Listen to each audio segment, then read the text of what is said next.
Má zmysel v modernej novostavbe montovať podlahové kúrenie a neboli by napríklad radiátory lepšie riešenie? Ak si porovnáme napríklad vysokoteplotné kúrenie, ktorým sú napríklad radiátory, ale aj kľudne pec, infrapanely a iné zdroje kúrenia, ktoré majú vysokú povrchovú teplotu, versus napríklad nízkoteplotné kúrenie ako podlahovka, prídeme na to, že práve tie vysokoteplotné kúrenia vysielajú do priestoru infražiarenie, to znamená žiarenie s väčšou vlnovou dĺžkou ako to chladné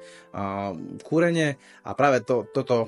infražiarenie alebo vysokoteplotné kúrenie nám vie jednak rýchlejšie stavbu presušiť, jednoduchšie a rýchlejšie vniká napríklad do muriva, a takisto sa predĺžuje tým pádom životnosť stavby a všeobecne toto vysokoteplotné žiarenie nielenže rýchlejšie vykúri stavbu, ale je takisto aj príjemnejšie a zdravšie pre človeka. Keď ste boli niekto, ja neviem, napríklad v okolí krbu,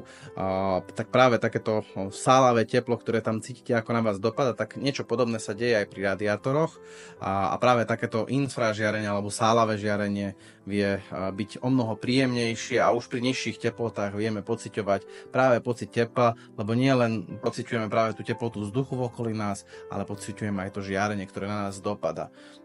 Z môjho pohľadu teda práve z týchto dôvodov sú vysokoteplotné kúrenia lepšie ako napríklad nízkoteplotná podlahovka, ktorá bola prvotne vytvorená napríklad pre veľké haly priemyselné, kde by teplotný spád radiátorov jednoducho nepostačoval na to, aby túto halu vykúrili. Avšak pri dnešných moderných stavbách, ktoré majú veľmi nízku spotrebu, táto podlahovka je zbytočne predimenzovaný spôsob vykurovania a nemá teda využitie. Na budúce, ak teda budeš realizovať stavbu a budeš rozmýšľať nad kúrením, porozmýšľaj aj nad touto možnosťou. Netvrdím, že teda podlahovka je vec, na ktorú by sa mal absolútne vykašľať, je možno uhladenejšia a tak ďalej, ale ako som spomínal, infrapanely alebo radiátory alebo iné vysokoteplotné kúrenie vie lepšie presúšiť tvoju stavbu a vie byť pre teba